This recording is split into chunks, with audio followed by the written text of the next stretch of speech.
Hi friends, ఇప్పుడైతే మనం చూస్తున్నాం మా జెటిఎల్ఎస్ ఛానల్.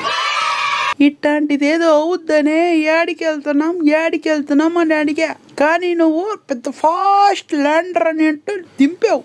ఈడకు తీసుకొచ్చి మమ్మల్ని చంపడానికి నీకే రైట్స్ ఉన్నాయిరా? రే మావా, నీకోసం ఎరైనా అవుతా సరైన అవుతా, నీకోసం మాత్రమే. మావా, ఈ నిన్ను చంపాడు, వీడిని బతకనియను మావా.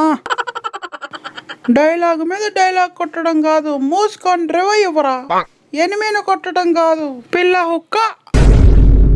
ఎంత మాట అన్నావురా? నేను ఇద్దాం అనుకున్నా, కానీ నువ్వు చెప్పిన మాటకి నేను ఇవ్వను. మా ఫ్రెండ్స్ అయిన సబ్స్క్రైబర్లను అడుక్కోరా, కామెంట్ చేయమని, అప్పుడు నీకు రివే ఇస్తా. ఫ్రెండ్స్, నేను బతకాలనుకుంటే కామెంట్ చేయండి హెల్ప్ యువర్ ఫ్రెండ్ అని, అలాగే సబ్స్క్రైబ్ అండ్ లైక్ చేసుకోండి.